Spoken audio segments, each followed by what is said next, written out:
الحمدللہ رب العالمین الصلاۃ والسلام علی خاتم النبیین اما بعد فاعوذ باللہ من الشیطان الرجیم بسم اللہ الرحمن الرحیم۔ معزز خواتین و حضرات،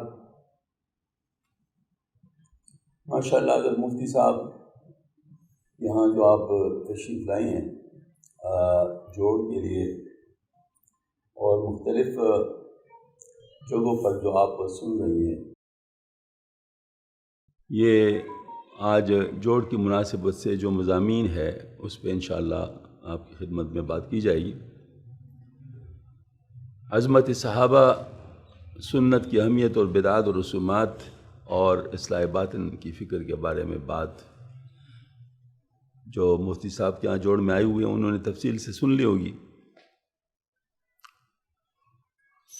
اب ان کا میں چونکہ بہت ساری خواتین اس جوڑ میں نہیں تھیں، جو بعد میں ظاہر یا ان کو پتہ چلا یا بہت دور ہیں ہمارے اس بیان کو سن رہی لیکن وہاں پر موجود نہیں ہو سکتی تھی، تو ان کے لیے میں اس کا ایک خلاصہ عرض کرنا چاہوں گا۔ صحابہ کرام رضوان اجمعین کی جو عظمت ہے وہ قرآن سے بھی ثابت ہے اور احادیث شریفہ سے بھی ثابت ہے۔ قرآن پاک میں تو اس کے بارے میں بہت ہی عجیب انداز سے مضمون آیا ہے کہ اس کی مثال دی ہے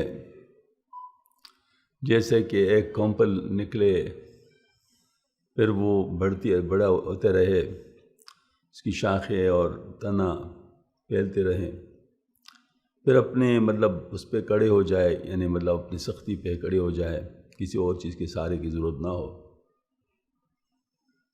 تو یہ فرمایا گیا ہے کہ صحابہ کی مثال ایسی، کیونکہ اس سے پہلے، اس رکوع سے پہلے جو ہے نا، محمد رسول اللہ والذین معہ، یہ فرمایا کہ جو آپ صلی اللہ علیہ وسلم میں ان کے ساتھ جو ہیں، تو یہ بات ایسی ہے۔ اور پھر اخیر میں جو ارشاد فرمایا کہ یہ بات اللہ پاک فرماتے ہیں میں کیوں کر رہا ہوں، صحابہ کی تعریف کیوں کر رہا ہوں، یہ فرمایا لیغیظ بہم الکفار، تاکہ کفار کو غصہ دلاؤ، ان کے دل جلاؤ۔ تو یہ بذات خود یہ آیت کریمہ دو طرف اثر کر رہی ہے۔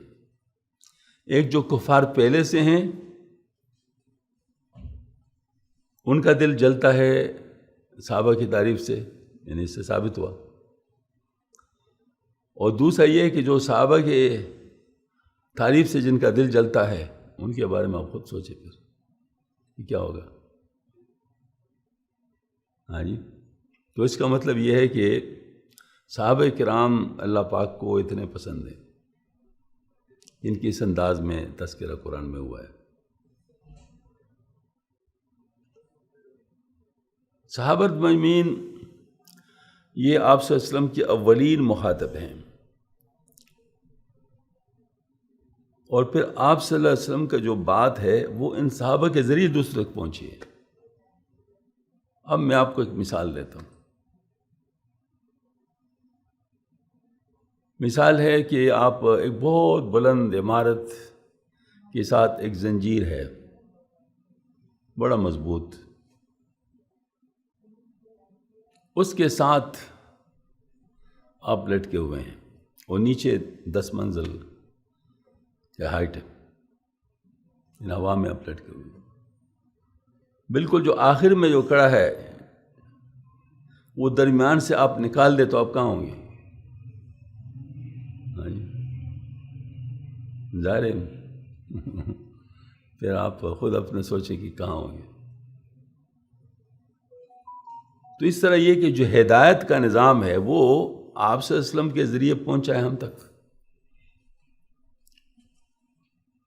اور آپ صلی اللہ علیہ وآلہ وسلم کی اس بات کو صحابہ نے پوری دنیا میں پھیلایا، لہذا صحابہ پر اعتراض اس پورے دین پر اعتراض ہے، اور صحابہ سے کٹنا پورے دین سے کٹنا ہے۔ تو اس وجہ سے صحابہ کے بارے میں محتاط رویہ رکھنا یہ بہت ضروری ہے۔ اس کے لیے ہمیں آپ صلی اللہ علیہ وسلم نے تنبیہ فرمائی ہے، اللہ اللہ فی اصحابی، لا تتخذوا غرضا من بعدي فمن أحبهم فبحبي أحبهم ومن أبغضهم فببغضي أبغضهم. اے میرے امتیو، میرے صحابہ کے بارے میں تمہیں خدا کا واسطہ ان کو میرے بعد ملامت کا نشان نہ بناؤ. جو ان کے ساتھ محبت رکھتے ہیں وہ اصل میں میرے ساتھ محبت کی وجہ سے محبت رکھتے ہیں، کیونکہ صحابہ کون ہیں؟ آپ وسلم کے ساتھی ہیں. تو آپ صلی اللہ علیہ وسلم کے ساتھ محبت کی وجہ سے ان کے ساتھ محبت رکھتے ہیں، اور جو ان کے ساتھ بغض رکھتے ہیں وہ میرے ساتھ بغض کی وجہ سے ان کے ساتھ بغض رکھتے ہیں. اب ابو جہل کو اگر ابوبکر صدیق رضی اللہ عنہ پسند نہیں تھے تو کس وجہ سے نہیں تھے؟ اس لیے کہ آپ صلی اللہ علیہ وسلم کے ساتھی تھے.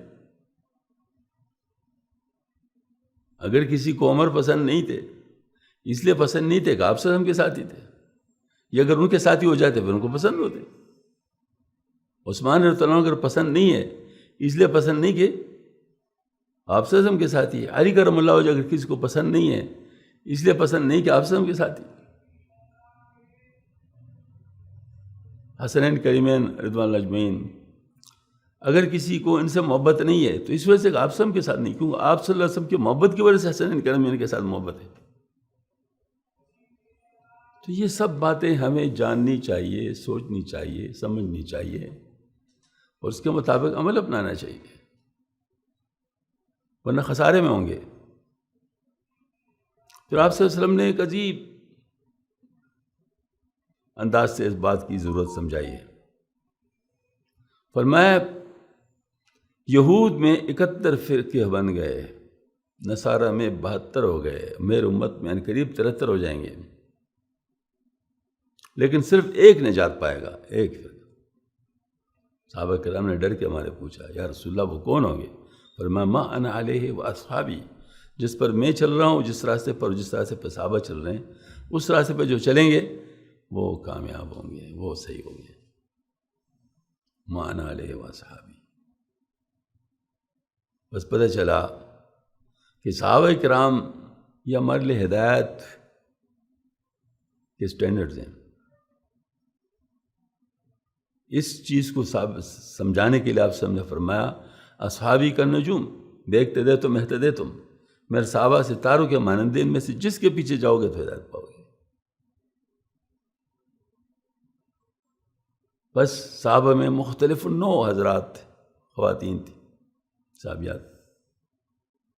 کوئی شہری ہے تو کوئی دیہاتی ہے تو کوئی اونچی ذات کی ہے، کوئی غلام ہے، کوئی جو ہے نا مطلب ہے کہ گورے ہیں، کوئی کالے ہیں، کوئی بہت ذہین ہے، کوئی بہت سادہ ہیں. ہاں جی، کوئی مرد ہے، کوئی عورتیں ہیں. ہر قسم کے صحابہ کرام موجود، اور وہ ہر قسم کے لوگوں کے لیے ہدایت کے نور ہیں. دیہاتی صحابہ دیہاتیوں کے لیے معیار ہے، شہری صحابہ شہریوں کے لیے معیار ہے، مرد صحابہ مردوں کے لیے معیار ہے، عورتیں صحابیات عورتوں کے لیے معیار ہے. ہاں جی، اونچے ذات والے صحابہ جو تھے وہ ایسے کے لیے معیار ہے، اور جو غلام ہے یا جو نیچے وہ ان کے لیے معیار ہے. مطلب یہ ہے کہ ہر طرح کے نمونے موجود ہیں ان میں. یہی اصل میں ضرورت تھی، کیونکہ آپ سے ہم تو ایک ہے نا. آپ سے مرد ہیں، عورت نہیں. آپ سے ہم شہری ہے، دیہاتی نہیں. آپ سے ہم بہت اونچی ذات سے ہیں، وہ کم سے نہیں. تو وہ انہی کے لیے مطلب یعنی وہ لوگ کہہ سکتے ہیں کہ ہم تو باقی لوگ کے لیے تو ہم نہیں کہہ سکتے کہ آپ سے ہمارے. تو آپ سے ہم نے سب کی تربیت فرض سے صحابہ کی، سب قسم کی. اب سب قسم کے صحابہ سب کے لیے معیار ہے. یہ ہے طرح، اس میں بڑی بات یہی ہے. تو صحابہ کے وہ درمیان سے نکالو گے کہیں بھی نہیں رہو گے. ہاں جی، کہیں بھی نہیں رہو گے. لہذا صحابہ کے بارے میں بہت محتاط ہونا. پھر صحابہ میں 3 گروہ ہیں، اور ہر گروہ اپنے آپ ایک معیار ہے.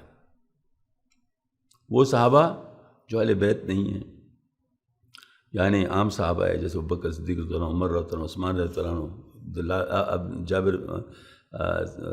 رضی اللہ عنہ، طلحہ رضی اللہ عنہ، زبیر رضی اللہ عنہ، اس طرح اور صحابہ. وہ جو اہل بیت ہے، علی کرم اللہ وجہ، حسنین کریمین، فاطمہ علیہ السلام، وہ اہل بیت ہے. اس طرح جو صحابیات میں سے امہات المومنین ہیں، ان 3 گروہوں سے اپنا اپنا علم امت کو پہنچا ہے. بس ان میں سے جس سے بھی کوئی مطلب جس سے بھی کوئی نہیں لے گا، اتنا دین سے دین سے محروم ہو جائیں گے. اور اگر کسی ایک کی مخالفت کرے گا تو کچھ بھی نہیں لیں گے، کہ وجہ کیا ہے؟ وہ مخالفت ہے حضور صلی اللہ علیہ وسلم کی. حضور صلی اللہ علیہ وسلم نے ان کی تعریف فرمائی ہے ان 3 گروہوں کی اپنے اپنے طور پہ. لہذا جس نے بھی ان میں سے کسی کی مخالفت کی تو آپ صلی اللہ علیہ وسلم کی مخالفت کی، لہذا کچھ کہیں پر بھی نہیں رہے گی. آخر آپ صلی اللہ علیہ وسلم نے فرمایا نا کہ میرے جو اہل بیت ہے وہ ایسے جیسے نوح علیہ السلام کی کشتی، جو اس میں بیٹھ گیا بچ گیا، جو نہیں بیٹھا تباہ غرق ہو گیا. تو اہل بیت کے ساتھ محبت نہ کرنا اپنے آپ کو تباہ کرنا ہے. اور صحابہ جو ہے نا کیا ہے؟ یہ سبحان اللہ معیار ہدایت ہے. جیسے ہمارے پاس ایک انڈیکیشن ہوتی ہے، جس مینار ہے یا ستارہ ہے، اس کی طرف جاؤ گے تو صحیح جگہ پہ پہنچ جاؤ گے. اب اگر آپ اس طرف نہیں جاؤ گے تو نہیں پہنچ سکو گے. تو حضرت مولانا ادریس کاندھلوی صاحب رحمۃ اللہ نے عقائد کے باب میں بڑی عجیب بات لکھی. فرمایا سفینہ اہل بیت میں کی محبت میں بیٹھ کر، نہیں، اہل بیت کی محبت کے سفینے میں بیٹھ کر صحابہ و امین کہ مطلب جو ہے نا وہ ان کے ہدایت کی روشنی میں ہم انشاءاللہ اپنی منزل کو پہنچیں. یعنی معیار صحابہ ہے ہدایت کے، اور محبت اہل بیت یہ بچت کا ذریعہ ہے، یہ بچت کا ذریعہ. تو اس کا مطلب یہ ہوا کہ ہم لوگوں کو 3 گروہوں کا پاس کرنا چاہیے. ان میں سے کسی کی مخالفت تباہی ہے. اللہ جل شانہ ہم سب کو نصیب فرمایا. آگے جو ٹاپک ہے بہت اہم، آپ صلی اللہ علیہ وآلہ وسلم کی سنت، آپ صلی اللہ علیہ وسلم کا طریقہ. دیکھیں ہم پڑھتے ہیں لا الہ الا اللہ محمد الرسول اللہ. لا الہ الا اللہ کا مطلب آپ سب لوگوں کو پتہ ہے، نہیں ہے کوئی معبود مگر اللہ. اس کا مطلب ہے اللہ ہی کے لیے سب کچھ کرنا ہے. جو بھی دین کا کام ہے وہ اللہ ہی کے لیے کرنا ہے. کسی اور کے لیے کرو گے تو وہ تمہارے فائدے کی نہیں بنے گی. وہ اگر دین کی چیز ہے، نماز کسی اور کے لیے پڑھو گے ختم. حج کسی اور مطلب جو ہے نا مطلب جس کو کہتے ہیں نا وہ کسی اور کو راضی کرنے کے لیے کرو گے تو ختم. اس طرح مطلب ہے کہ کوئی اور عمل دین کا وہ صرف اللہ کو راضی کرنے کے لیے کیا جائے گا، اور پھر اس کے بعد جو ہے نا مطلب ہے کہ ہم وہ کامیابی کی امید کر سکتے. ورنہ کیا ہوگا؟ ورنہ تباہی ہے. تو جب یہ والی بات سمجھ میں آ گئی تو پھر ہمیں فکر ہونی چاہیے کہ اب کیسے کریں کہ اللہ پاک کو پسند آ جائے، اللہ پاک اس کو قبول فرمائے. تو کیا ہے؟ محمد الرسول اللہ، آپ صلی اللہ علیہ وسلم کے طریقے پر، آپ صلی اللہ علیہ وسلم کے طریقے پر، آپ صلی اللہ علیہ وسلم کے طریقے پر ہی کام کرنا پڑے گا. نماز پڑھنا پڑے گا حضور صلی اللہ علیہ وسلم کے طریقے پر، روزہ رکھنا پڑے گا حضور صلی اللہ علیہ وسلم کے طریقے پر، حج کرنا پڑے گا حضور صلی اللہ علیہ وسلم کے طریقے پر، زکوٰۃ دینا پڑے گا، اور ساری چیزیں جو حضور صلی اللہ علیہ وسلم نے بتائی اسی طریقے پر. معاملات حضور صلی اللہ علیہ وسلم کے طریقے پہ صحیح کرنے پڑیں گے، معاشرت حضور صلی اللہ علیہ وسلم کے طریقے پہ کرنی پڑے گی، اور اس طرح اخلاق بھی آپ صلی اللہ علیہ وسلم کی اپنائیں گے. تو اس کا مطلب یہ ہے کہ ہمارا سارا کچھ دین کا سب حضور صلی اللہ علیہ وسلم کے طریقے پر. اب بتاؤ، جب حضور صلی اللہ علیہ وسلم کے طریقے پر چلنے ہی میں کامیابی ہے تو حضور صلی اللہ علیہ وسلم کا طریقہ کیا ہے؟ وہ سنت رسول ہے. تو سنت پر چلنے میں کامیابی ہے. اطیعوا اللہ و اطیعوا الرسول. ہاں جی. تو یہ جو نا مطلب یہ ہے کہ اگر ہم لوگ حضور صلی اللہ علیہ وسلم کے طریقے پر چلیں گے کامیابی ہے. تو سنت کی اہمیت تو یہ ہے کہ حضور صلی اللہ علیہ وسلم کا طریقہ جو ہے وہی اللہ نے برقرار رکھا ہے معیار کے طور پر. اس کے علاوہ ہمارے پاس کوئی اور طریقہ نہیں ہے. جو کام بھی حضور کے طریقے پر نہیں ہوگا وہ ہوا میں چلا گیا. ہاں جی. اس وجہ سے ہمیں اپنے آپ کو اس مضبوط کڑے کے ساتھ، مضبوطی کے ساتھ باندھنا پڑے گا. کسی طرح کی اس طرح بھی ہم حضور صلی اللہ علیہ وسلم کے طریقے سے ہٹ نہ جائیں. تو حضور صلی اللہ علیہ وسلم کے طریقے سے ہٹنے کا مطلب کیا ہے؟ وہ کیا ہوتا ہے؟ وہ بدعت کہلاتا ہے، بدعت کہلاتا ہے۔ ہر وہ دین کا کام، دیکھیں میں نے ذرا ایک ایک لفظ پہ غور فرمائیں، ہر وہ دین کا کام جس میں آپ صلی اللہ علیہ وسلم کا طریقہ اور صحابہ کا طریقہ موجود ہو، اس کو اس طریقے کے مطابق نہ کرنا، یہ بدعت ہوگا۔ مطلب ہے کہ وہ دین کا کام جس میں طریقہ موجود ہو، یعنی اب دیکھو، اس سے یہ میں نے یہ تعریف کیوں کی ذرا محتاط انداز میں، اس کی وجہ یہ ہے کہ بعض لوگ جو بدعتی ہوتے ہیں وہ کہتے ہیں دیکھو اس وقت تو جہاز بھی نہیں تھا، تو جہاز میں بیٹھنا بھی بدعت ہے۔ بھائی جہاز کا تعلق دین کے ساتھ تو نہیں ہے نا، وہ تو ایک دنیاوی چیز ہے۔ کیا اس میں جہاز میں بیٹھنے کوئی ثواب سمجھتا ہے؟ سمجھتے ہیں تو میرے خیال میں پاگل ہی ہوگا۔ ہاں، جہاز میں بیٹھنے کوئی ثواب تو نہیں سمجھ، ہاں جائز ہے، لیکن اس میں ثواب ہم نہیں سمجھتے، اس کی وجہ کہ ایک دنیاوی چیز ہے۔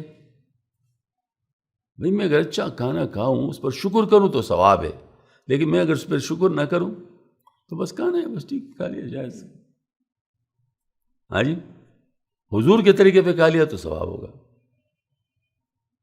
حضور صلی اللہ علیہ وسلم کے طریقے پہ کھا لیا تو ثواب ہوگا، لیکن حضور صلی اللہ علیہ وسلم کے طریقے پہ نہیں کہ صرف کھانا کھا لیا تو بس کھا لیا۔ ہاں جی، تو اس کا مطلب یہ ہے کہ جو بھی کام دین کا کام ہے جس میں ثواب کی نیت کی جاتی ہے، وہ جو ہے نا وہ کیا ہے؟ وہ حضور کے طریقے پر، صحابہ کے طریقے پر، کیونکہ ما انا علیہ و اصحابی فرمایا گیا ہے، جس پر میں ہوں، جس پر میرے صحابہ ہیں۔ صحابہ کو چونکہ اپنے ساتھ شریک کیا ہے، لہذا صحابہ کو مطلب ساتھ رکھنا پڑتا ہے، کیونکہ صحابہ سے ہم سیکھ رہے ہیں کہ سنت پہ کیا چلنا کیسا ہوتا ہے۔ ایک صحابی رسول صلی اللہ علیہ وسلم کسی جگہ گئے تھے، کھانا کھا رہے تھے، لقمہ گر گیا، سنت یہ ہے کہ اس کو اٹھا کے صاف کر کے کھا لیا جائے۔ اب اٹھا کے صاف کرنا چاہتے تھے، کسی نے کان میں کہا، یہاں کے لوگ اس کو اچھا نہیں سمجھتے، یعنی یہ ان کی تہذیب کے خلاف ہے۔ صحابی کو جوش آ گیا، اچھا میں ان بیوقوفوں کے لیے حضور صلی اللہ علیہ وسلم کی سنت کو چھوڑوں گا، اور اس طریقے سے اٹھا کے پاک کر کے صاف کر کے اس کو اس طرح لہرا کے سب کو دکھا کے منہ میں لے جا مطلب کھا لیا، میں ان بیوقوفوں کے لیے حضور کی سنت کو چھوڑوں گا۔ یہ تھے صحابہ کرام۔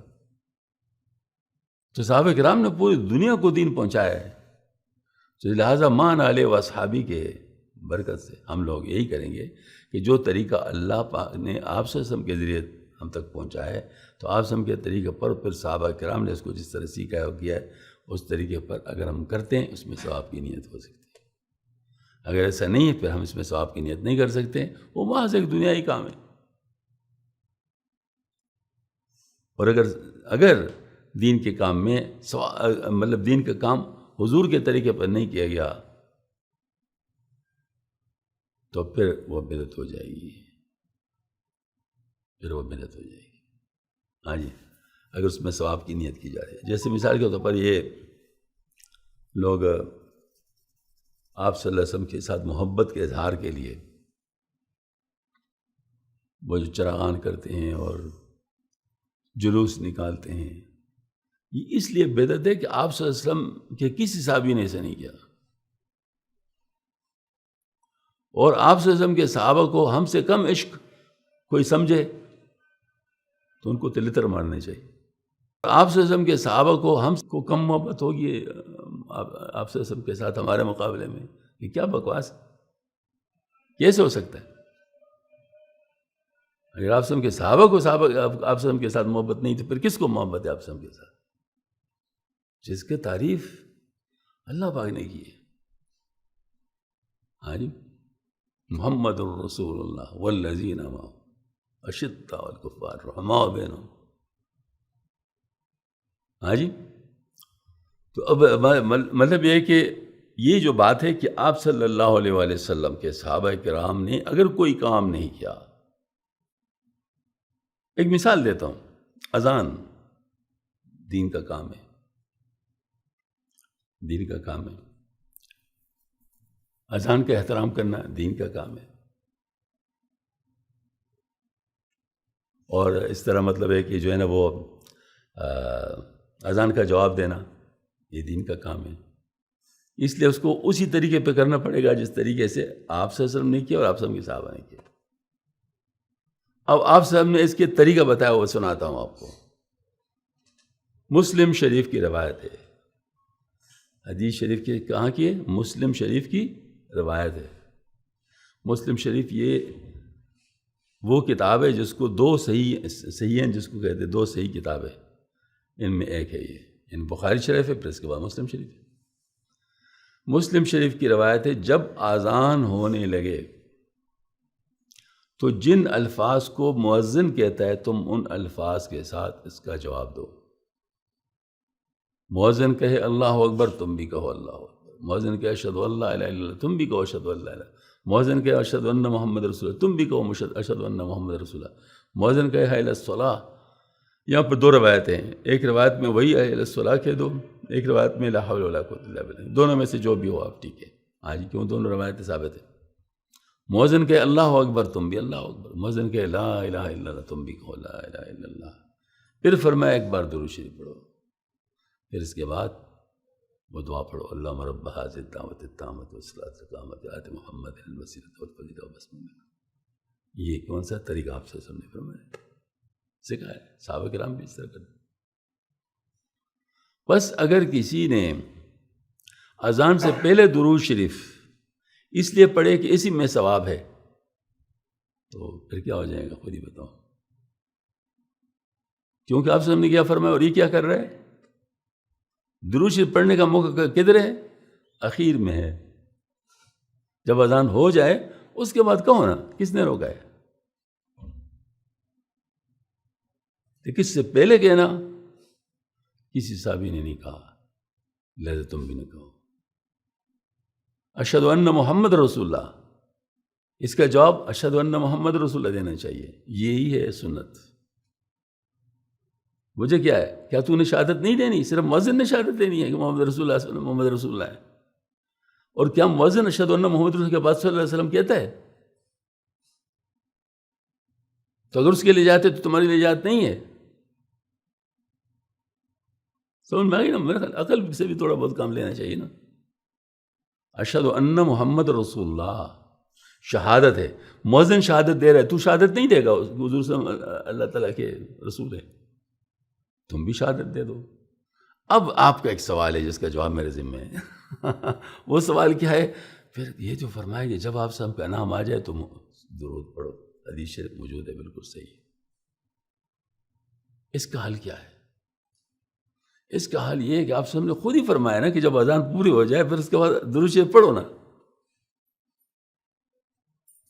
کیونکہ آپ سے کا نام آپ نے، اب دیکھو آپ کے سامنے دو حکم آ گئے، ایک حکم اذان کا جواب ان الفاظ سے دو جو مؤذن کہتا ہے، اور ایک وہ کہ آپ سب کا جب نام آ جائے تو درود شریف پڑھو۔ تو دونوں پر عمل اس طرح ہو سکتا ہے کہ جب تک اذان ہو رہی ہے تو ایک حکم پر عمل ہو رہا ہے نا، جیسے وہ حکم پورا ہو جائے اس کے بعد دوسرے حکم پہ عمل کرو، اور وہ کیا ہے؟ آپ سب درود شریف پڑھو۔ سبحان اللہ، کوئی مشکل نہیں ہے۔ اب یہی طریقہ بہترین۔ اب اگر کوئی اس طریقے پر عمل کر لے اور کوئی کہے اوہ یہ تو حضور صاحب کا عاشق نہیں ہے، اس سے بڑا بدعتی کون ہوگا جو ہے کہے گا؟ جو حضور کے طریقے پر عمل کرتا ہے اس کو یہ کہتا ہے عاشق نہیں ہے، اور خود اپنے آپ کو عاشق کہتا ہے، حضور صاحب کے طریقے پر نہ عمل کرتے ہوئے، تو اس سے بڑا بدعتی کوئی ہوگا؟ بس یہی عقل سے کام لینا ہے ہمیں یہ چیزیں سمجھنی چاہیے، سوچنی چاہیے، اس کے مطابق عمل کرنا چاہیے۔ یہ کوئی اپنے آپ سے تھوڑا کہہ رہا ہوں، میں تو آپ کے سامنے حدیث شریف رکھی ہے۔ تو اسی طریقے سے بدعت جو ہے نا، بدعت یہ تو کسی خاص سنت کے مقابلے میں ہوتا ہے، اور حدیث شریف میں آتا ہے کہ جہاں کہیں کوئی بدعت آ جاتے ہے اس کے مطابق وہاں سے سنت رخصت ہو جاتی ہے۔ اور آپ سے حدیث شریف کل بدعت ضلالہ، ساری بدعتیں گمراہی ہیں، اور ہر گمراہی جہنم تک لے جانے والی ہے۔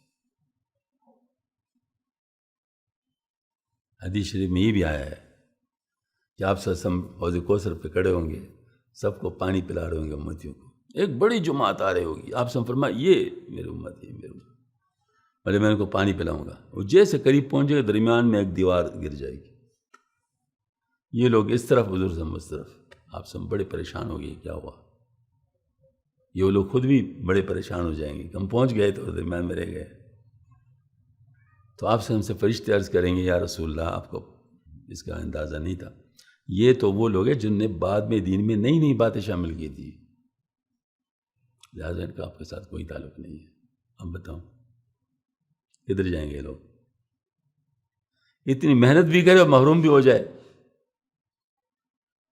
اسے سنت پہ آنا چاہیے، ہم اہل سنت والجماعت ہیں، ہم کیا ہیں؟ اہل سنت والجماعت ہے، اہل سنت والجماعت کا مطلب کیا ہے؟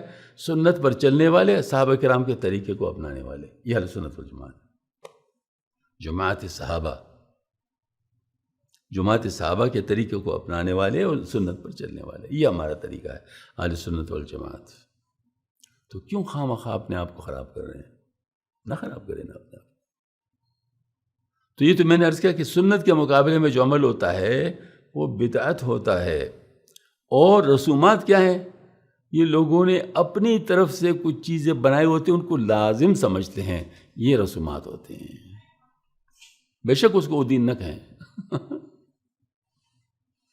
رسومات کو کوئی دین نہیں کہتا، لیکن رسم تو کہتا ہے نا، تو خواہ مخواہ اپنی طرف سے کیوں طریقے اختیار کر لیں؟ بس شادی کا طریقہ ہے تو حضور صلی اللہ علیہ وسلم کے طریقے پہ کرو، حکم کیا جو ہے، غمی کا طریقہ ہے وہ حضور صلی اللہ علیہ وسلم کے طریقے پہ کرو، اب یہ رسم قل، اس کے ساتھ لفظ کون سے لگا ہوا ہے؟ رسم قل، خود کہتے ہیں رسم، پھر تو اسی طریقے سے جو رسومات لوگوں نے بنائے ہوئے تھے ان رسومات سے بچنا، اور رسومات آپ کو پتہ ہے کن کو زیادہ معلوم ہوتے ہیں؟ جاہلوں کو اور خواتین کو، جاہلوں کو اور خواتین کو، یہ ان سے سیکھتے ہیں، بھئی اس وقت کون سی رسم کرنی ہے اب خدا کے بندو کیا کر رہے ہو، کتاب کو کھول کے دیکھو کیا ہے، یہ کیا ہے کہ آپ عورتوں سے پوچھ رہے ہو کہ کون سا رسم، ہاں جی، تو رسومات جو ہے یہ کیا چیز ہے؟ خواہ مخواہ اپنے آپ کو خراب کرنے والی بھی ہے، بہت سارے لوگوں کی رسومات سے تباہی ہو گئی، وہ فکر آ گئی، ذرا دے دیں رسومات کے بارے میں کچھ بتاتا ہوں آپ کو، ہاں جی، رسومات نے پتہ نہیں کتنے لوگ کا بیڑا غرق کر دیا، بس جوش میں آ کر وہ جو ہے نا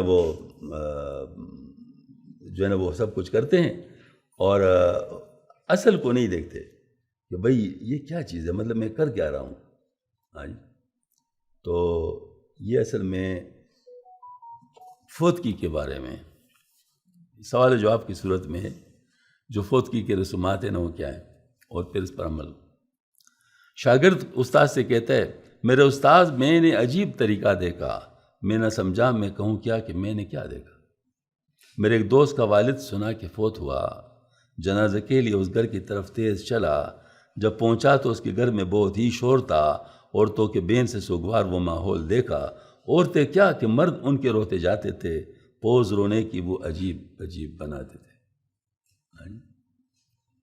عورتیں تو رونے کے لیے مشہور ہیں، بین کرتی ہیں، حالانکہ آپ سب ان سے بیعت لیتے کہ نوحہ نہیں کریں گے، بیعت لینے کن چیزوں پہ لیتے؟ ان میں سے ایک چیز یہ بھی تھا، ہاں یہ جو رونا تھا وہ مصنوعی سا نظر آتا تھا، بعد میں اس کا اثر مفقود میں تو پاتا تھا، اب دیکھیں نا ایک آدمی اپنے اس کے ساتھ مل رہا ہے، اس وقت وہ بڑے رونے کی شکل بنا کر رو رہا ہے، اور دے سے 2 فٹ کے فاصلے پر آ کے اس کے چہرے پہ کچھ بھی نہیں، تو اس کیا مطلب ہے؟ یہ کون سا رونا ہے؟ بھئی جو واقعی غم زدہ ہو وہ تو 2 میل تک بھی چلے گا تو ان کا چہرہ ایسے ہوگا، ہاں جی، جس کو خود واقعی تکلیف ہو، یہ جو رونا تھا مصنوعی سے نظر آتا تھا، بعد میں اس کا اثر مفقود میں تو پاتا تھا، ہر مرد رونے کی ایک شکل جب بناتا تھا، اس طرح ان سے محبت وہ ایک جتاتا تھا، اونٹی چارپائی جب میت کو لے کے جانے لگے، کلمہ و سارے پھر زور سے دہرانے لگے، جب جنازہ پڑھا گیا تو لوگ آنے لگے، لوگ چہرہ انہیں میت کا پھر دکھانے لگے، اور کچھ لوگ گلے لگ کے گھر کو جانے لگے، وہ جنازے میں حاضری کو یوں جتانے لگے، حاضری لگا رہے تھے نا کہ بس ہم آ گئے تھے۔ ہاں جی، دفن کے واسطے چارپائی اٹھی، بالآخر تب جو باقی رہ گئے تھے قبر پہ آئے وہ سب۔ قبر میں پھر میت نیچے اتاری جانے لگی، دفن کے بعد مٹی پھر ڈالی جانے لگی، مٹی قبر کی بھی پھر درست کرائی جانے لگی، اس کے بعد تلاوت کرائی جانے لگی، دعا کے بعد رسم کل کا بھی اعلان ہوا۔ رسم کا نام تو سن کر ہی میں حیران ہوا۔ ہاں جی، 3 دن گھر میں دعوتوں کی فراوانی تھی، میرے نصیب میں دیکھ کر اس کی حیرانی تھی، دیکھی جاتی نہیں اس دوست کی پریشانی تھی، رشتہ داروں اور دوستوں کی تو مہمانی تھی، میں تو حیران ہوا جاتا تھا، ان حالات میں پریشان ہوا جاتا تھا۔ رسم کل میں تو وہ پڑھنا برائے نام سے تھا، لوگوں کو مطلب اس آنے میں ایک کام سے تھا، مل جلنے سے اور گپ شپ دعا سلام سے تھا، اسی میت کے وسیلے سے فیض عام سے تھا، یعنی انداز ضیافت بڑا شاندار رہا، مجھے دیکھتے غم بڑا سوار رہا۔ یعنی آپ اندازہ کر لیں کہ ایک جگہ پہ جو دیکھ پکی تھی نا وہ لیٹ ذرا پہنچی، کیوں راستے میں رکاوٹ بھی ہوتی ہے، رش بھی ہوتا ہے، تو ایک مولوی صاحب ان کو ذرا تسلی دینے کے لیے، مطلب کہ لوگ شور نہ کرے، وہ مسئلے بتا رہے تھے کسی طریقے سے، مطلب لوگ چپ بیٹھے رہے۔ ہاں جی، اتنے میں وہ دیگا پہنچی، تو مولوی صاحب بھی سچے آدمی تھے، انہوں نے کہا بھائی جس چیز کا انتظار تو ہو گیا،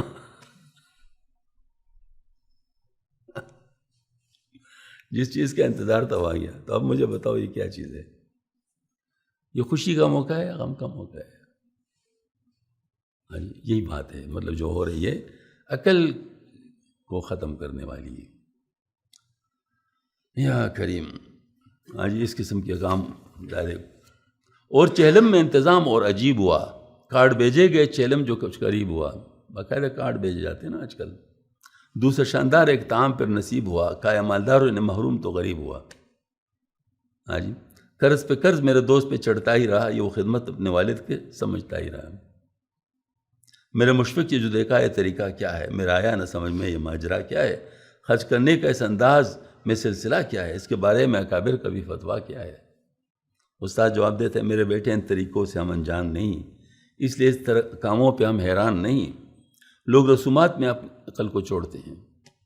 دیکھو نا، فیشن اور رسم ان دونوں میں عقل کا کوئی کام نہیں۔ فیشن کا مطلب یہ ہے کہ ہم درزیوں کے اور یہ نہیں ہوتے موچیوں کے اور اس طرح جو دوسرے مطلب طریقے بنانے والے، مطلب ان کے پیچھے چلنے والے ہیں، ہمارے عقل کچھ بھی نہیں، بس جو یہ کرے ہمارے لیے بس ٹھیک ہے۔ فیشن یہ چیز ہے، اور رسم وہ جاہلوں کے پیچھے چلنے والی بات۔ ہاں جی، تو فرمایا لوگ رسومات میں اپنی عقل کو چھوڑتے ہیں، مذہبی بات بھی کلچر کی طرف موڑتے ہیں، اس طرح نفس کے چکر سے رشتہ جوڑتے ہیں اور سنت کے طریقوں سے رشتہ توڑتے ہیں۔ ہر جگہ ہر طرح لوگوں کی خوشنودی مطلب، واہ کیا کام ہوا، یہ سنے یہی مطلب۔ ایک دفعہ ایک صاحب نے دعوت کی تھی، تو خیر یہ تو لوگوں کی خوش کرنے کے لیے تھا نا، تو پھر ذرا راستے میں ایک پولی سی تھی، تو اس پہ لوگ جاتے تھے، اندر نیچے بیٹھ گیا کہ لوگ میرے بارے میں کیا کہتے ہیں، کہ انہیں بڑا ہو کیا نا، تو وہ ساتھ کھانے کے بھی 1 روپیہ بھی دیتا تھا خوش کرنے کے لیے۔ تو راستے میں بیٹھ گیا، تو 2 آدمی آ رہے تھے، آپس میں بات کہتے، یار ویسے کمال کی دعوت تھی، لیکن 1 روپیہ 2 بھی تو دے سکتے تھے، یہ کون سا کام یار، پھر بھی بہت سے کام لیا۔ آپ دیکھو لوگ کو کوئی خوش کر سکتا ہے؟ لوگ خدا تعالیٰ سے ناراض ہیں، مطلب یہ کہ شکوے کرتے ہیں، تو تم کون ہو مطلب جو ہے نا وہ جو ان کو خوش کر سکتے ہو؟ ہاں جی، آپ نے جذبات کا بے شک احترام کیا، جو ہر ایک کر سکے تو اس طرح ہر کام کیا، دور تکلف کو کیا، سادگی کو عام کیا، شرکیہ کام اور ٹوٹکوں کا اختتام کیا۔ یہ سادگی ہمیں پر راست کیوں نہیں آتی، تکلفات کی جو عادت تھی وہ نہیں جاتی۔ رونا غالب ہو تو رونے میں قباحت بھی نہیں، عورتیں بین کرے اس کی اجازت بھی نہیں، اور رونے کے محض پوز کی حاجت ہی نہیں، غم مزید اور بڑھانے کی ضرورت بھی نہیں۔ مرد قوام ہے، عورتوں کو تسلی دے دیں، رو کے خود اس کو رونے کی شہ نہیں دے دیں۔ میت ہو مرد تو رو کے درمیان نہ ہو، ان مرد وہ تو مردوں کے درمیان پڑا ہو، مرد ہو مرد، میت ہو مرد، اوروں کے درمیان، اوروں تو عورتوں کے درمیان نہ ہو، تاکہ پر چہرہ دکائی کا بھی سامان نہ ہو، نیز غیر محرم عورتوں کا امتحان نہ ہو، غسل کے واسطے کوئی بھی پریشان نہ ہو، عورتیں چارپائی اٹھانے میں مزاحم بھی نہ ہو، سامنے اس طرح اس میں غیر محرم بھی نہ ہو۔ ہاں جی، چاہیے لے جانے میں میت کو عزت دے دے، اس کی چارپائی کو کندھے سے رفاقت دے دے، اور گھر والوں کو حوصلہ دے اور ہمت دے دے، ان کو اس وقت پہ جس چیز کی وہ حاجت دے دیں، ہم خاموشی سے چلے ساتھ اور عبرت پکڑے۔ صحابہ اس طرح کرتے، خاموشی کے ساتھ جاتے تھے جنازے کے ساتھ، عبرت کا موقع تھا۔ ہاں، اور کرائے کے ذاکرین کی نا حاجت پکڑیں، کرائے دیتے ہیں نا باقاعدہ، جو کرائے کے ذاکرین ہوتے ہیں ان کو باقاعدہ پیسے ملتے ہیں، وہ لوگ بھی مفت کے آ جاتے، درمیان میں آ جاتے ہیں، پھر بعد میں پیسے مانگتے ہیں۔ ہاں جی، تو سارا معاملہ تو تجارتی ہے، کمرشل گراؤنڈز پر ہے۔ ہاں جی، حق میں میت کے جنازہ ہی تو بڑی ہے دعا، تو اس کے بعد بھی دعا ہی ہو تو یہ ہے کیا؟ ضروری کام ہے میت کو اب دفن کرنا، تو اس کے واسطے فوراً ہے قبر پر جانا، یہ سنت کا فوراً ہو اب تدفین کا عمل، کوئی اچھا یا برا کام نہ ہو اس میں مخل، بڑی عزت سے اس میت کو تدفین ابھی، مٹی ڈالنے میں بھی شریک قبر پہ ہوں سبھی، دیکھ لیں سب کو جو آنا ہے وہ جگہ ہے یہی، بس یہی روز بلائے ہمیں دشمن نہ کبھی، قبر پہ واز یہی ہو کہ یہاں آنا ہے، جو بھی دنیا میں ہے موجود سب کو جانا ہے۔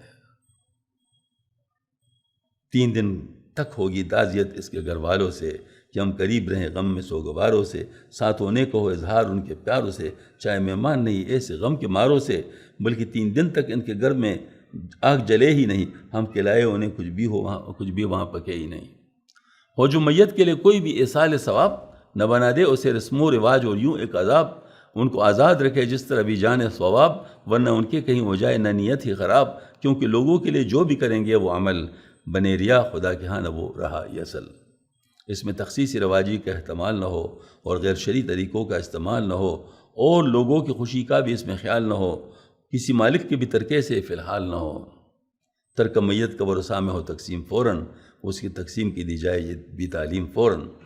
فرض واجب کے مقابل مستحب کچھ بھی نہیں، جب خدا راضی نہ ہو پھر تو یہ سب کچھ بھی نہیں، حق میں میت کے سب شور و شعاب کچھ بھی نہیں، بس محض ضد ہو تو پھر اس سے عجب کچھ بھی نہیں، ضد میں شیطان نے شبیر تیر کیا مارا ہے، سوچ لیں ہم اگر ارادہ یوں ہمارا۔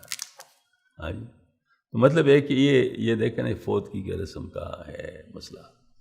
تو اس طرح خوشی کا موقع بھی آتا ہے، اور خوشی کے موقع میں پھر ہم کیا کرتے ہیں، یہ بھی ایک رسمی بات ہوتی ہے۔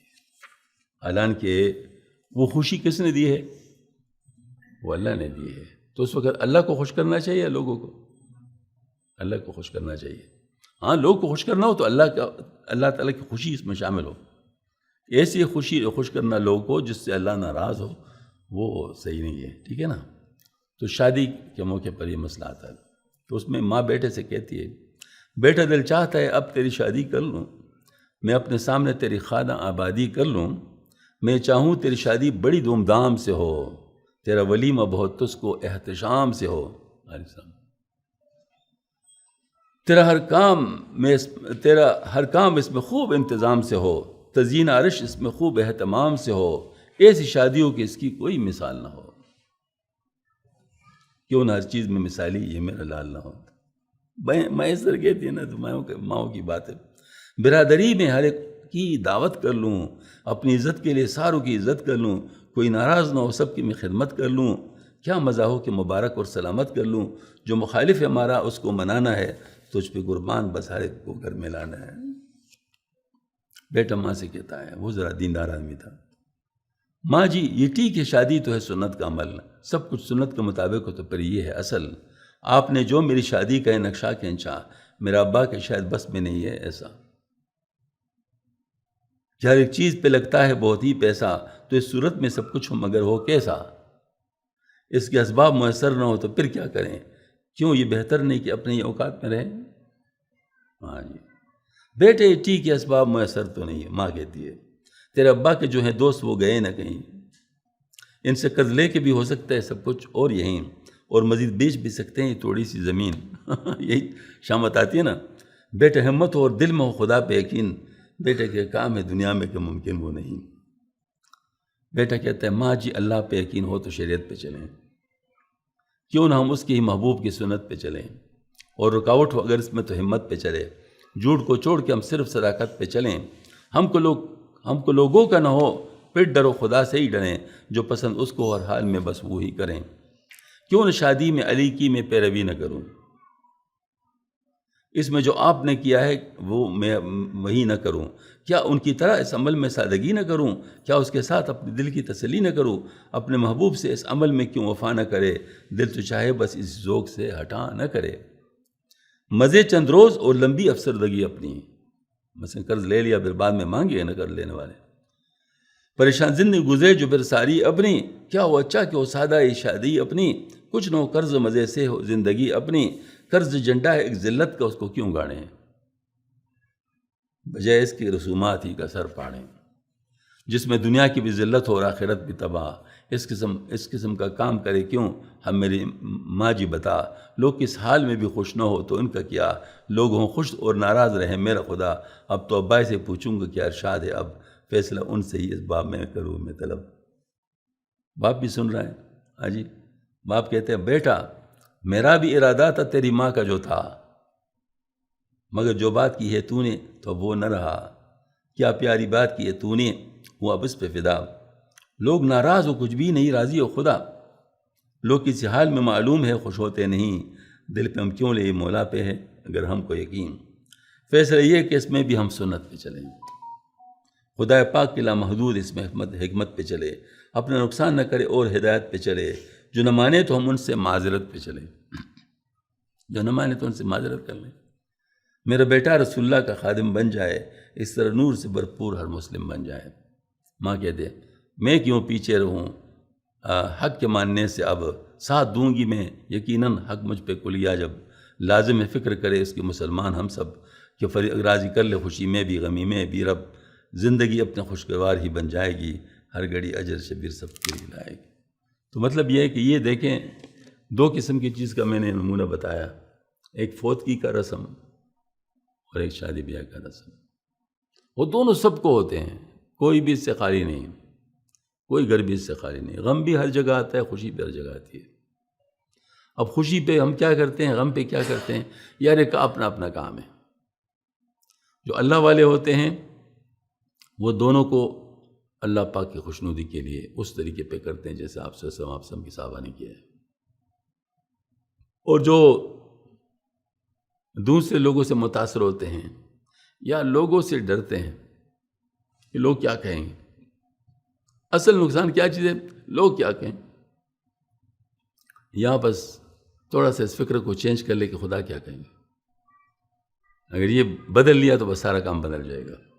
ہاں جی بھائی لوگوں نے تو آپ کو خوشی نہیں دی ہے، یہ تو اللہ پاک نے دی، تو لہٰذا ایک دفعہ کہتے ہیں ہمارے حضرت تھانوی رحمۃ اللہ علیہ نے یہ اپنے مواعظ میں فرمایا ہے کہ ایک شہزادہ تھا، تو اس کا والد صاحب فوت ہو گئے، تو ظاہر شہزادہ کی برادری بھی شہزادوں میں تھی، مطلب صاحب ہر طرف شہزادے اور وہ تھے بڑے لوگ تھے،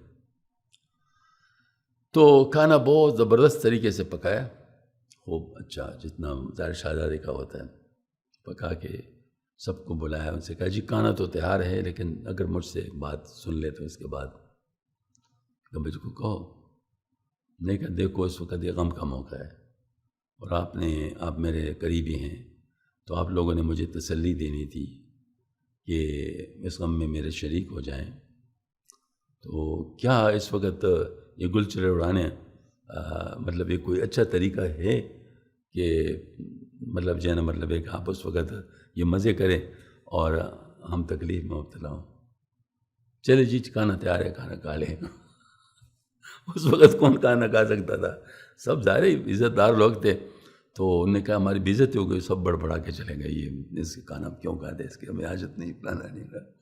آج بس وہ لوگ چلے گئے، جب لوگ چلے گئے اپنی برادری چلی گئی، تو غریبوں کو پہلے سے انہوں نے سمجھایا ہوا تھا کہ میں بلاؤں گا، وہ جو بیٹھے تھے ان کو کہا آؤ جی بس سب کھاؤ ان کو کھانا کھلایا گیا تھا، ان کو کیا کھلاؤں گا تو میرے والد کو فائدہ ہوگا نا، ہاں تو مالداروں کو میں کیوں کھلاؤں، تو مطلب یہ ہے کہ سب کو کھلایا. یہ اس لیے کیا، حضرت نے فرمایا کہ اگر یہ نہ کرتے تو لوگ کہتے کنجوس ہے، کنجوس کا مہر لگوا دیتے. تو انہوں نے کہا نہیں، کنجوس نہیں ہو، لیکن میں شریعت پر چلوں گا. ہاں جی. تو مطلب یہ ہے کہ اس طرح اہتمام کر کے اپنے آپ کنجوسی کے مہر سے بھی بچایا. اور ماشاء اللہ. تو بہرحال یہ ہے کہ واقعتاً یہ عجیب باتیں ہوتی ہیں. اللہ تعالیٰ ہماری حفاظت فرمائے. اس میں ذرا بر بھی عقل کی کوئی بات نہیں ہوتی. تھوڑا سا بھی عقل آ جائے نا تو بات سب سمجھ میں آ جاتی ہے کہ ہم کیا کر رہے ہیں. اس وقت لوگ عقل کو سلاتے ہیں، یار تو نہ بولنا، یہ جگہ تیرے بولنے کی نہیں ہے، یہ جگہ، اس جگہ تو جاہلیت چاہیے، جو ہماری تعریف کر لے کہ بڑا اچھا کیا، یہ کیا، وہ کیا. ہاں جی. تو اس سے بڑا نقصان ہوتا ہے. تو ان چیزوں کو ٹھیک کرنے کا کیا طریقہ ہو سکتا ہے؟ کیا صرف ایک لیکچر سے، ایک بیان سے ٹھیک ہو جائے گا یہ؟ کیا بیان لوگ سنتے نہیں ہیں؟ آپ بیان سنتے ہیں، پڑھتے بھی ہیں، اپنے آپ کو عاشق رسول بھی کہتے ہیں. سب کچھ ہونے کے باوجود عمل نہیں ہوتا تو کیوں نہیں ہوتا؟ اس پہ بھی تو سوچنے کی ضرورت ہے. کیوں نہیں ہوتا؟ اس لیے نہیں ہوتا کہ ہم نے اپنی نفس کی اصلاح نہیں کی ہوتی. یہ ساری شرارت نفس کی ہے. دیکھو، نفس کی 3 شرارتیں بہت عام ہیں. حب جا، شہرت کا شوق، حب با، مزوں کا شوق، اور حب مال کو جمع کرنے کا شوق. یہ 3 بلائیں ہیں اور یہ 3 شوق ہیں جو تباہی کی طرف لے جاتے ہیں. تو جو لوگ اس قسم کے رسومات کرتے ہیں ان کو حب جا ہوتا ہے، اور جو اس طرح مزے اڑاتے ہیں ایسے موقع پہ ان کو حب با ہوتا ہے. ہاں جی. تو اس طریقے سے معاملہ خراب ہو جاتا ہے. اور اس طریقے سے انسان جو ضروری جہاں پر خرچ کرنا ہے، جیسے زکوٰۃ میں خرچ کرنا ہے، حج میں خرچ کرنا ہے، وہاں نہیں خرچ کرتے، وہاں حب مال ہوتا ہے. یہاں پر حب جا اور حب با غالب آ جاتا ہے، لہٰذا وہ حب مال دب جاتا ہے. ہاں جی. لیکن وہاں پر حب مال غالب آ جاتا ہے، زکوٰۃ میں اور مطلب حج میں، اور یا خیر خیرات میں صحیح جگہ پہ جو خرچ کرنا ہوتا ہے، تو وہاں پر حب مال غالب آ جاتا ہے، وہاں پر نہیں کرتے. ٹھیک ہے نا. تو اس کا مطلب ہے کہ ہمیں ان 3 جذبوں کو دبانا ہے، اور یہ اصلاح نفس کے بغیر نہیں ہو سکتا. اصلاح نفس کے بغیر یہ نہیں ہو سکتا. تو اصلاح نفس کیسے ہو سکتا ہے؟ اب دیکھو، میں آپ کو ایک بات بتاؤں، بہت موٹی سی بات ہے. اگر کسی کا میٹر جو اس سے وہ کام کر رہا ہے، مثلا ٹمپریچر ناپ رہا ہے، یا نمی ناپ رہا ہے، یا جو ہے نا وولٹیج ناپ رہا ہے، یا ایمپیئر ناپ رہا ہے، جو بھی ناپ رہا ہے، وہ ایک میٹر ہے. وہ میٹر فالٹی ہو، مطلب وہ ٹھیک نہیں ہو، تو کیا آپ اس پر عمل کریں گے؟ ظاہر میٹر فالٹی ہوگا تو رزلٹ فالٹی ہوگا، تو اس پر آپ عمل نہیں کر سکتے، آپ کو اگر معلوم ہے تو. اور معلوم نہیں ہے تو تباہی الگ ہوگی. ہاں جی. کچھ کا کچھ ہو جائے گا نتیجہ. ہاں جی. اب بلڈ پریشر کا آلہ آپ کا خراب ہے، اب مریض کو بلڈ پریشر ہائی اور وہ کم بتا رہا ہے، اور آپ اس کو کم بلڈ پریشر کی دوائی دے دیں، تو اس کو تو آپ نے فارغ کر دیا. ہاں جی. اس کے لیے کیا کریں گے؟ اس کے لیے کسی ایسی جگہ جائیں گے جہاں کا بلڈ پریشر کا آلہ ٹھیک ہو. آپ اندازہ کر لیں، مدینہ منورہ میں مجھے بلڈ پریشر کا ہو گیا، اس دفعہ نہیں، بہت عرصہ پہلے کی بات.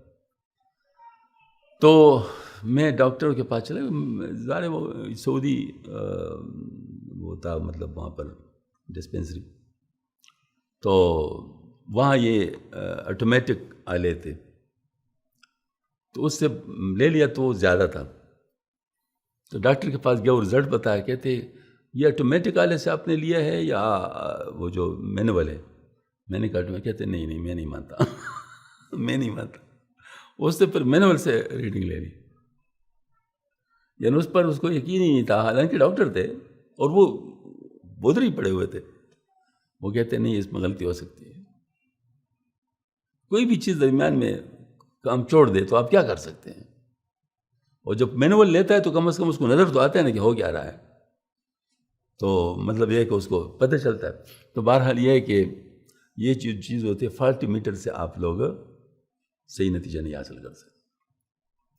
اس لیے ایک انسان جس کی اصلاح نہیں ہو چکی ہوتی وہ خود فیصلہ نہیں کر سکتا کہ میں اپنی اصلاح کیسے کروں. اول اپنی حالت ہی سمجھ میں نہیں آئے گی. مثلا ایک آدمی ہے، اس کو تکبر ہے، وہ سمجھ رہو کہ مجھ میں خودداری ہے، اس کو خودداری سمجھے گا. ایک شخص ہے، اس کے اندر وہ مطلب یہ ہے کہ یعنی عزت نفس کا مسئلہ ہے، وہاں پر یہ سمجھے گا کہ شاید مجھ میں تواضع ہے. ہاں جی، تو فرق ہی نہیں کر سکے گا. اور یہی تو وجہ ہے کہ آپ کسی کو یہ کہہ دے تو الٹا وہ کہہ دے گا یہ کیسے تو نہیں کہا، مجھ میں تو یہ مسئلہ نہیں ہے. دوسرے کو نظر آتا ہے لیکن اس کو نظر نہیں آتا. تو اس کا مطلب فالٹی میٹر سے کوئی اپنے علاج کوئی نہیں کر سکتا. تو جس کی میٹر ٹھیک ہو اس کے پاس جانا پڑے گا. تو اس لیے اس کے لیے شیخ کی ضرورت ہے. سب سے پہلے اپنے آپ کو کسی شیخ کے سپرد کرنا پڑے گا. جب تک شیخ کی سپرد نہیں ہوں گے اس وقت تک آپ خطرے میں ہیں، رسک پر ہیں، رسک پر ہیں. تو ایک تو یہ بات ہے. پھر اس کی بات ماننی پڑے گی. جب آپ کو پتہ چل گیا وہ میرا خیر خواہ ہے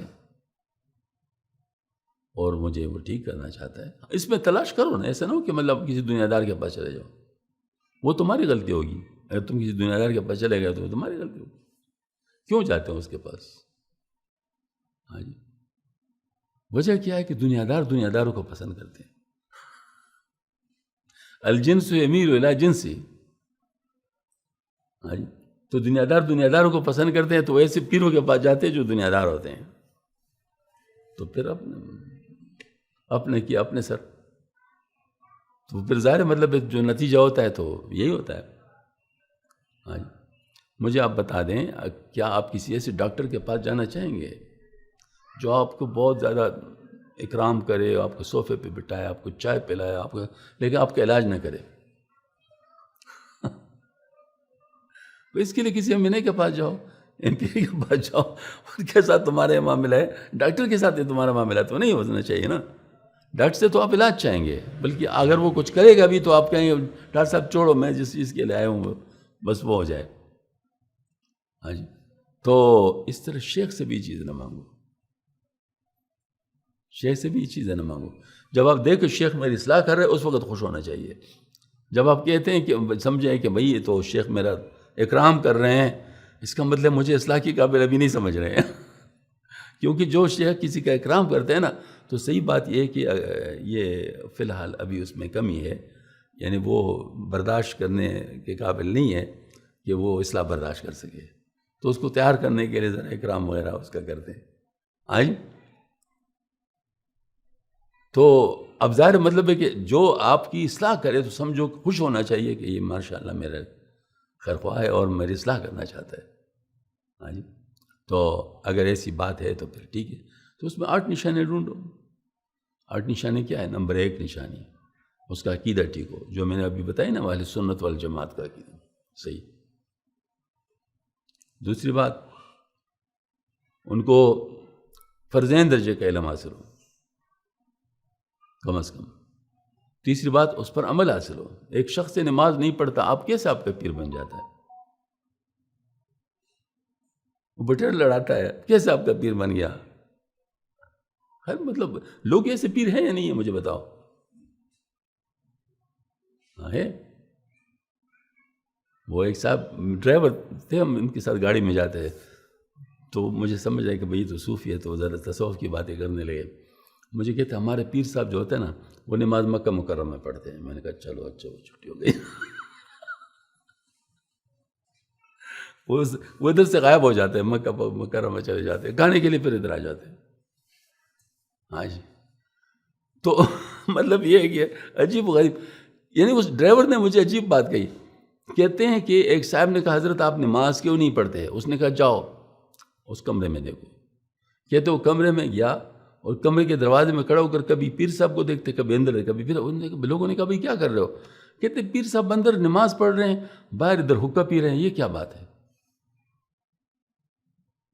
ایسے لوگوں نے اپنے ٹاؤٹ چوڑے ہوتے ہیں نا، مطلب بنانے کے لیے، بھئی تم یہ ناٹک چلاؤ تو بس لوگوں کو یقین ہو جائے گا. تو میں نے کہا یار ویسے آپ لوگ واقعی سادہ لوگ ہو. تو مطلب کم از کم عمل کرتا ہو، ایک بات. دو بات. تیسری بات یہ ہے کہ وہ ان کے صحبت کا سلسلہ آپ صلی اللہ علیہ وسلم تک، آخر یہ تو ہو گیا مطلب کہ عمل کرتا ہو، ہاں جی، علم رکھتا ہو پھر عمل کرتا ہو. چوتھی بات یہ کہ ان کی صحبت کا سلسلہ آپ صلی اللہ علیہ وسلم کی صحبت تک پہنچتا ہو. یہ برکت ہے، کیونکہ صحبت سے اونچی برکت کی چیز کوئی نہیں ہے. اور پانچویں بات یہ ہے کہ ان کی ریپوٹیشن اچھی ہو، یعنی علماء اور صلحاء ان کو صحیح سمجھتے ہوں اس وقت کے. اور چھٹی بات یہ ہے کہ وہ مروت نہ کرتا ہو، اصلاح کرتا ہو، جیسا ابھی میں نے بات کر لی، ہاں جی. اور آخری بات یہ ہے کہ ان کی مجلس میں بیٹھ کر آپ کو اللہ یاد آ جائے، دنیا کی محبت کی کمی ہو جائے. اگر آپ کی دنیا کی محبت وہاں بڑھ گئی تو آپ نے پھر کیا پایا؟ ہاں جی. تو اس طرح مطلب ہے کہ یہ چیزیں مطلب 8 نشانے ڈھونڈو. اگر ایسا پیر آپ کو مل جائے اور اس میں اس کا مناسبت بھی آپ کو ہو تو پھر اس کے بعد بھول جاؤ کہ اس میں کشف بھی ہے، کرامت بھی ہے، کیونکہ چیزیں اللہ کی ہے، یہ انسان کی نہیں ہے. اللہ تعالیٰ جس کو جس وقت دینا چاہتے دیتا، نہیں دینا چاہتے. بہت سارے صحابہ کرام تھے اس کے کرامات نہیں تھی، تو کیا وہ صحابی نہیں تھے؟ اور ولی، کوئی ولی صحابہ کے برابر تو نہیں ہو سکتا. تو ان سے اونچے تھے، لیکن اگر ان کی کرامت نہیں تھی اس کا مطلب ہے کہ یہ کوئی لازم چیز نہیں ہے، نہ کشف لازم چیز ہے. ہو جاتی ہے بہت سارے لوگ، لیکن یہ کشف ایسی چیز ہے کہ بزرگوں کو بھی ہو سکتی ہے، مجنونوں کو بھی ہو سکتی ہے، کافروں کو بھی ہو سکتی ہے، فاسق فاجر کو بھی ہو سکتی ہے. اب بتاؤ فرق کیا کرو گے؟ یہ جوگیوں کو نہیں ہوتا. ہاں جی. تو ان چیزوں پہ یقین نہ کرو، یہ اپنی بات ہے. بہرحال پھر اس کی بات مان کے چلو، مان کے جو وہ کہے اس کو کرتے رہو، جس سے روکے اس سے رکتے رہو. خاصیت یہ ہے کہ وہ چیز پہلے بھی شریعت ہی کی ہوتی ہے، اللہ نے آپ کو پہلے اس سے روکا ہوا ہے، لیکن پیر کے کہنے سے آپ کو عمل کی توفیق ہو جائے گی، آپ کر لیں گے. ویسے نہیں کر سکو، یعنی نہیں کرو گے تو اس سے ماشاءاللہ رستہ آپ کا، کیونکہ ہوتا تو اسی سے کہ نفس کی مخالفت سے ہی نفس ٹھیک ہوتا ہے. تو پھر آپ کو نفس کی مخالفت پر رکھے گا حتیٰ کہ آپ کا نفس ماننا شروع کر لے گا، بس کام بن جائے گا. یہی بات ہے. تو اس وجہ سے ہم لوگوں کو یہ بات سمجھ میں آنی چاہیے کہ اپنی اصلاح کی فکر کرنی چاہیے، اور ایک دفعہ اصلاح ہو جائے انشاءاللہ پھر یہ سارے اعمال جتنے بھی ہیں وہ سب شریعت کے مطابق خود بخود ہونے لگیں گے. لیکن ابتدا میں نہیں.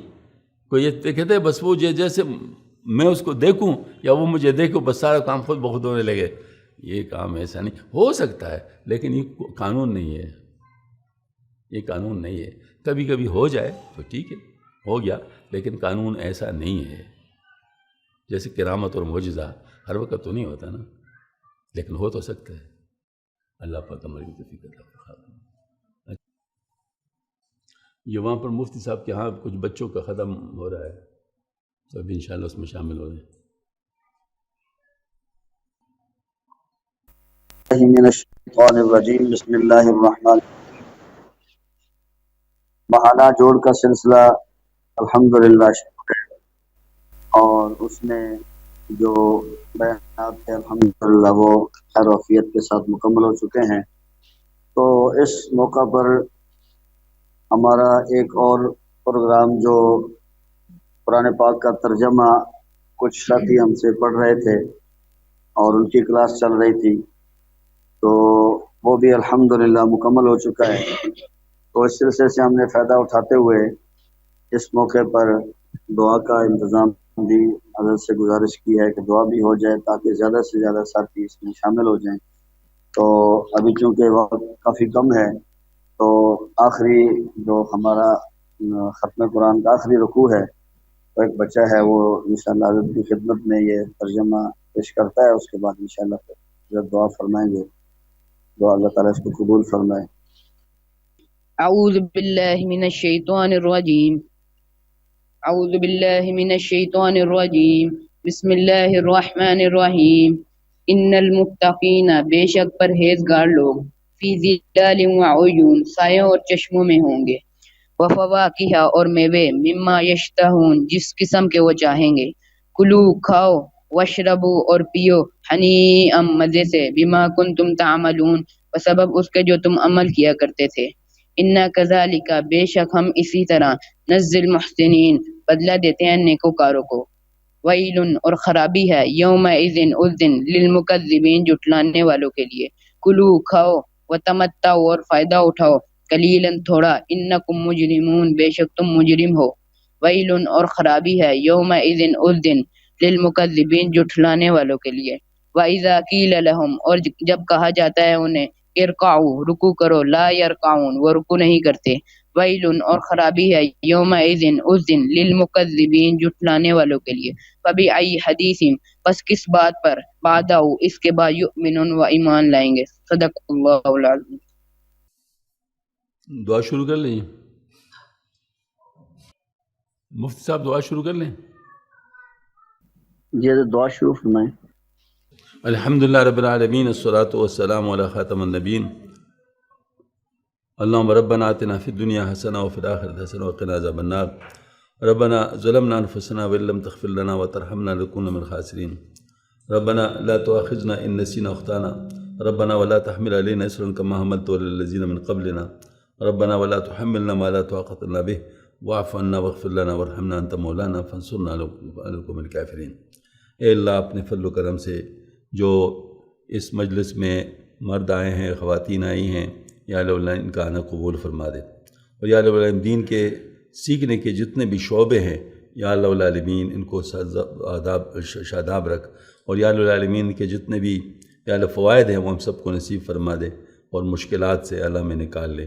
یا اللہ تو اپنے فضل و کرم سے قرآن پاک کی خدمت یا اللہ جو ہو رہی ہے اس کو قبول فرما دے، اور قرآن پاک کے جو مضامین یا اللہ العالمین اس وقت سمجھنے کی کوشش کی جا رہی ہے ترجمے کے لحاظ سے، یا اللہ العالمین تو اپنے فضل و کرم سے ہم سب کو اس کے صحیح مفاہیم سمجھا دے، اور پورے دنیا میں یا اللہ تمام مسلمانوں کو اس کی سمجھ عطا فرما دے، اور جتنے بھی باقی لوگ ہیں جو کافر ہیں ان کو ہدایت عطا فرما دے، ایمان کی روشنی سے منور فرما دے، اور یا اللہ العالمین قرآن پاک کے علوم سے مستفید کروا دے، اور یا اللہ تو اپنے فضل و کرم سے ہمارے پورے زندگی کو حضور صلی اللہ علیہ وسلم کے طریقوں سے یا اللہ العالمین یا اللہ مزین فرما، یا اللہ العالمین ہمیں ہر کام کو اپنے حبیب پاک صلی اللہ علیہ وسلم کے طریقے پر کرنے کی توفیق عطا فرما، یا اللہ بدعات اور گمراہیوں سے اللہ ہماری حفاظت فرما دے، اور یا اللہ جو حق ہے وہ ہمیں حق دکھا دے اور اس پر چلنے کی توفیق عطا فرما، اور یا اللہ جو باطل ہے ہمیں باطل دکھا دے اس سے بچنے کی توفیق عطا فرما، یا اللہ العالمین نفس کی شرارت سے ہمیں محفوظ فرما دے، ہماری نفسوں کی مکمل اصلاح فرما دے، یا اللہ تو اپنے فضل و کرم سے ہمیں نفس مطمئنہ عطا فرما، کیفیت احسان عطا فرما، اور یا اللہ العالمین تو اپنے فضل و کرم سے یا اللہ العالمین ہمارے قلب کو قلب سلیم بنا دے، عقل کو عقل فہیم بنا دے، اور یا اللہ اپنے رضا کی دولت عظیم ہمیں عطا فرما دے، یا اللہ العالمین اپنے حبیب پاک صلی اللہ علیہ وسلم کی معیت پاک میں اپنا دیدار پاک عطا فرما، اور یا اللہ جب تو فرمائے گا کہ میں تم سے راضی ہوا پھر کبھی ناراض نہیں ہوگا، اے اللہ ان خوش نصیب لوگوں میں ہمیں بھی یا اللہ العالمین شامل فرما دے، اور یا اللہ العالمین ہمیں عمل نامہ دائیں ہاتھ سے عطا فرما، یا اللہ تو اپنے فضل و کرم سے یا اللہ العالمین یا موت کے وقت یا اللہ العالمین تمام مشکلات سے بچا دے، اور یا اللہ العالمین وہاں پر ہم سے یا اللہ حساب کتاب کے بغیر یا اللہ العالمین ہمیں یا اللہ معاف فرما دے، اور یا اللہ ہمیں جنت الفردوس میں آپ صلی اللہ علیہ وسلم کی یا اللہ قریب جگہ عطا فرما دے، اور یا اللہ العالمین تو اپنے فضل و کرم سے تمام مسلمانوں کو یا اللہ العالمین آخرت کے لیے کام کرنے کی توفیق عطا فرما دے، جتنے مسلمان فوت ہو چکے ہیں سب کی مغفرت فرما،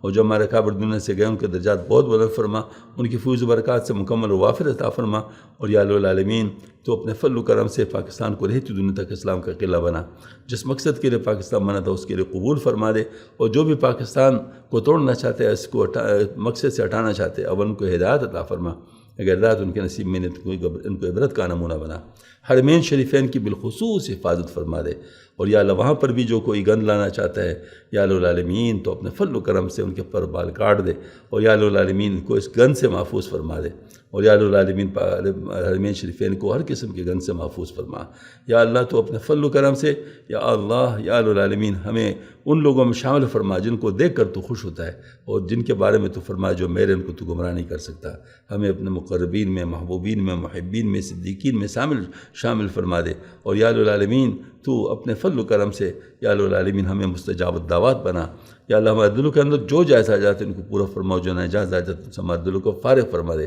یا الہ العالمین تو اپنے فضل و کرم سے ہمیں ان لوگوں میں شمار فرما جن کو دیکھ کر تو خوش ہوتا ہے۔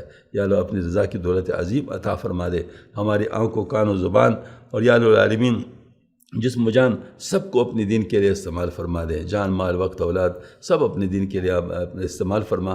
اور یا الہ العالمین کوئی بھی ایسی چیز جس کا ہم سے مطالبہ ہو تو یا الہ العالمین تو اپنے فضل و کرم سے ہمیں اس کو پورا کرنے کے توفیق عطا فرما، اور یا اللہ فضول اور لغو چیزوں کے پیچھے ہمیں نہ ڈال، اور یا الہ العالمین سے ہمیں محفوظ فرما دے، ہماری آنکھوں کی، کانوں کی، زبانوں کی، ہاتھ پاؤں کی اور جسم کے سارے اعضاء کی یا اللہ ایسی لغویات سے اور غلط چیزوں سے یا اللہ ہماری حفاظت فرما دے۔ یا اللہ اس مشکل دور میں جو اس میں فتنہ بہت عام ہے یا اللہ ہماری خصوصی حفاظت فرما دے۔ یا اللہ یا اللہ دجال اور دجالی فتنوں سے ہماری حفاظت فرما، اور یا العالمین سنت کے راستے پر اور یا اللہ ہمیں تو چلنے کی توفیق عطا فرما، اور امام مہدی علیہ السلام ہمارے وقت میں آ جائے تو ان کے ساتھ ہمیں شامل فرما دے۔ اللہم ربنا آتنا فی الدنیا حسنہ وفی الآخرۃ وقنا عذاب النار۔ یا العالمین جو یہاں خانقاہ میں جتنے بھی معمولات ہو رہی ہیں اور یا اللہ جتنے بھی کام یا العالمین تیرے حبیب قاسم کے راستے پر چلنے کے لیے اللہ علیہ کوشش ہو رہی ہے، ان کوششوں کو برابر فرما دے، اس میں اگر کوئی خامی ہو تو اس کو دور فرما دے، اور یا اللہ اس کو انتہائی مفید فرما دے، اور یا اللہ ہماری خانقاہ کو، ہماری تمام خانقاہوں کو، بلکہ ساری خانقاہوں کو اللہ قبول فرما دے، اور یا اللہ اس کے اندر صحیح وہ روشنی جو ہمارے کابر کی محبت کی اور تیرے محبت کی، تیرے حضور صاحب کے محبت کی، صحابہ کرام کے طریقے پہ چلنے کی چلی آ رہی ہے العالمین، وہ ہم سب کو نصیب فرما دے۔ اللہم ربنا آتنا فی الدنیا حسنہ وفی الآخرۃ حسنہ وقنا عذاب النار۔ جہانگیر کا جو خانقاہ ہے اس کے اندر جو کام ہو رہا ہے یا اللہ اس کام کو بھی قبول فرما۔ اللہم نسألک من خیر ما سألک من عبدک ونبیک حبیبک محمد صلی اللہ علیہ وسلم، ونعوذ بک من شر ما استعاذ من عبدک ونبیک حبیبک محمد صلی اللہ علیہ وسلم، انت المستعان ولا حول ولا قوة الا بک، سبحان ربک رب العزة عما یصفون، وسلام علی المرسلین۔